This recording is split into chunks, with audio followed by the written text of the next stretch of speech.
నగరంలోని స్థానిక పొదలకూరు రోడ్డు వైఎస్ఆర్సీపీ జిల్లా కార్యాలయం నందు వైఎస్ఆర్ కాంగ్రెస్ పార్టీ రాష్ట్ర మైనారిటీ నేత సమీర్ ఖాన్ మాట్లాడుతూ ఆంధ్రప్రదేశ్ రాష్ట్రంలో కూటమి ప్రభుత్వం ముస్లింలను మోసం చేసిందని వక్ఫ్ చట్ట సవరణ బిల్లును ఆమోదించి సమయంలో మద్దతు తెలపడం ముస్లింల మనోభావాలు దెబ్బతీయటమేనని ముస్లింలకు 4% రిజర్వేషన్ కల్పించిన ఘనత రాజశేఖర్ రెడ్డిదే అని అలాగే నెల్లూరు జిల్లాకు చెందిన ఎంపీలు ఎమ్మెల్యేలు ఆనాడు ఎన్ఆర్సీకి వ్యతిరేకంగా మద్దతు తెలిపి ఈనాడు వక్ఫ్ చట్ట సవరణ కోసం మద్దతు తెలపడం ముస్లింల మనోభావాలు దెబ్బతీయటమేనని ఆరోపించారు.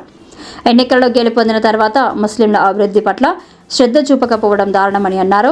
ఈ కార్యక్రమంలో వైఎస్ఆర్సీపీ నెల్లూరు జిల్లా మైనార్టీ నేత సిద్దిక్ అంజా హుస్సేని తదితరులు ముస్లిం నాయకులు పాల్గొన్నారు. మేము ముస్లిం పెద్దలందరూ కలిసి వైఎస్ఆర్ కాంగ్రెస్ పార్టీ నాయకులందరం కలిసి ఈ ప్రెస్ మీట్ పెట్టడం కారణం ఏంటంటే మా ఆంధ్రప్రదేశ్కి ఇద్దరు నాయకులు ఉన్నారు. ఒకరు మా నాయకుడు జగన్మోహన్ రెడ్డి గారు, ఇంకోటి అబద్ధాలు చెప్పే నాయకుడు చంద్రబాబు నాయుడు గారు.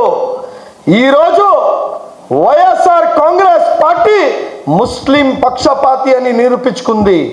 స్వర్గీయ రాజశేఖర్ రెడ్డి గారు 4% రిజర్వేషన్ ఇచ్చి ముస్లింల గుండెల్లో కూర్చున్నారు. ఈ రోజు వచ్చేసి జగన్మోహన్ రెడ్డి గారు కూడా అదే విధంగా కూర్చున్నారు. ఎందుకంటే ఆర్టికల్ 26, ఆర్టికల్ 14, 15, ఆర్టికల్ 25 ఇది వక్ఫ్ బోర్డ్ బిల్ అమెండ్మెంట్ ఏదైతే ప్రవేశపెట్టినారో దానికి విరుద్ధంగా ఉంది అని సుప్రీంకోర్టులో పిటిషన్ వేయడం జరిగింది. ఒక ఆయన చంద్రబాబు నాయుడు గారు ముస్లింలకి విరోధిగా చేస్తూ ఉంటే మా నాయకుడు ముస్లింల పక్షపాతిగా నిలబడ్డాడు. ఆయనకి జగన్మోహన్ రెడ్డి గారికి ఇదే తేడా. ఇంకోటి, జగన్మోహన్ రెడ్డి గారు ముస్లింలకి ఏ విధంగా కూడా తూట్లు పుడ్చలేదు, ముస్లింల వెన్నుపోటు పుడవలేదు, ముస్లింలకి ఏ విధంగా కూడా ఇబ్బంది కలగకుండా చూసినాడు. కానీ ఇటువంటి మా తలకాయలు మా అన్ని నరకడానికి వచ్చిన ఈ చంద్రబాబు నాయుడు గారే. ఇంకో మాట నేను చెప్పదలుచుకుంటున్నా, ఈరోజు సుప్రీంకోర్టులో ఇండివిజువల్ పార్టీస్ ఏదైతే యానికి ఇండిపెండెంట్ పార్టీస్ ఏదైతే ఉన్నాయో ఆ పార్టీస్ అన్ని సుప్రీంకోర్టుకి పోవడం జరిగింది.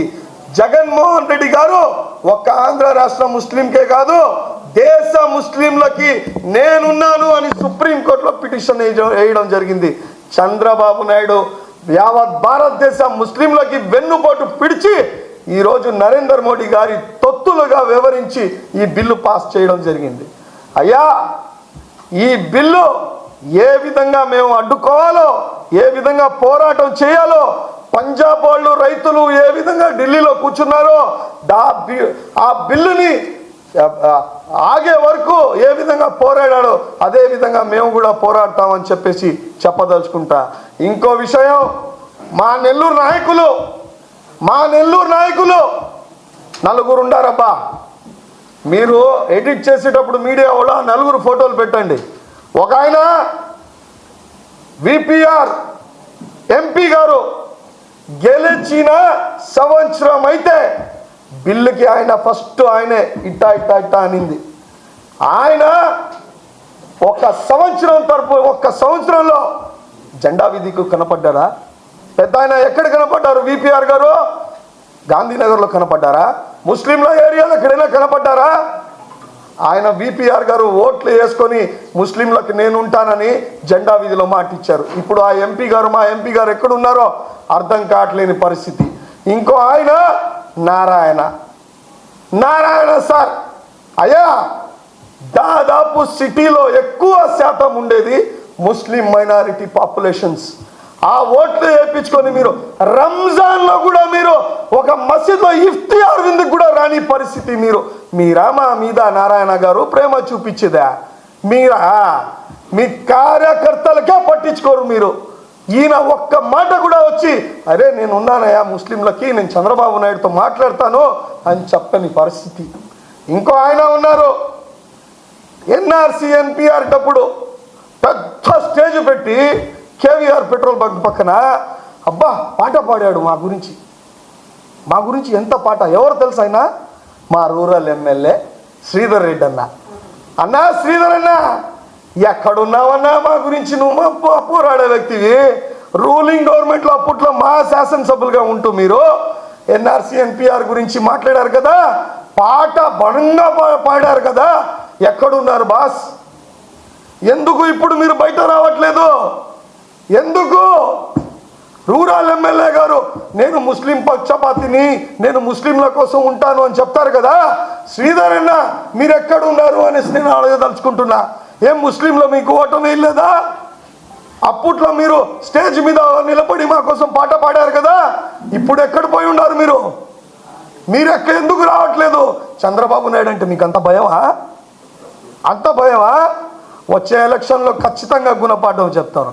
ఇంకో ఆయన, నేనే మైనారిటీ నేత, నేనే అంత, ఆయనకి రాష్ట్ర వక్ఫ్ బోర్డ్ చైర్మన్ ఇచ్చారబ్బా. రాష్ట్ర వక్ఫ్ బోర్డ్ చైర్మన్ ఇచ్చాడు ఆయనకి. ఆయనే అబ్దుల్ అజీజ్. ఈయన వక్ఫ్ బోర్డ్ సిగ్గుండాలయ్యా నీకు. ఒక ముస్లింల గుండి పదవిలో ఎంజాయ్ చేస్తూ ఉండవు నువ్వు. సిగ్గుండాలి అజీజ్ భాయ్ నీకు. సిగ్గు లజ్జ ఉంటే రాజీనామా చేయి. మీలాంటి వాళ్ళు పోయి రాజీనామా చేస్తే ఈరోజు బిల్లు పాస్ అయ్యే పరిస్థితి ఉండేది కాదు. మీరు పోయి చంద్రబాబు నాయుడు గారిని తొత్తులుగా వివరిస్తారా? వక్ఫ్ బోర్డ్ మీ అబ్బా సొత్తా? చంద్రబాబు నాయుడుకి అబ్బా సొత్తా? ఎవరు అబ్బా సొత్తు? నరేంద్ర మోడీ గారు అబ్బా సొత్తా? ఇది అల్లా ప్రాపర్టీ, ఇది మా ప్రాపర్టీ, మా మసీద్లు, మా దర్గాలు. మీకు సిగ్గు లేకుండా మా పేరు చెప్పుకుంటా మైనారిటీలు మీ వెనకాల ఉన్నారని అజీజ్ భాయ్ నువ్వు పోయి వక్ఫ్ బోర్డ్ ఎంజాయ్ చేస్తున్నావా? వక్ఫ్ బోర్డ్ ఆస్తులు లీజ్ చేయడానికి ఏ హక్కు ఉందా నీకు? ఏ హక్కు ఉంది?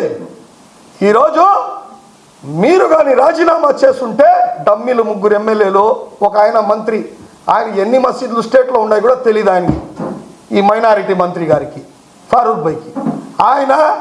ఆయన వీళ్ళు మిగతా ఎమ్మెల్యేలు డూపులు కొడుతున్నారు. నిన్న జరిగిన ర్యాలీలో తెలుగుదేశం పార్టీలు వచ్చి డూపులు కొడుతున్నారు. ఏ రాజీనామా చేస్తే ఏం పోతాయా మీకు? ఏమవుతుంది? రాజీనామా చేస్తుంటే చంద్రబాబు నాయుడు గారు ముందర అడిగేసేవాడా? భయపడేవాడు కదా.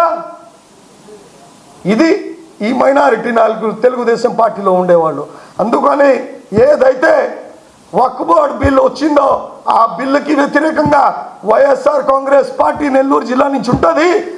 నెల్లూరు జిల్లా నుంచే కాదు, స్టేట్ నుంచి కూడా నిలబడింది. మా నాయకుడు జగన్మోహన్ రెడ్డి గారికి కృతజ్ఞతలు చెప్పుకుంటూ అందరికీ నమస్కారం. ఫోన్ మాట్లాడలేదు.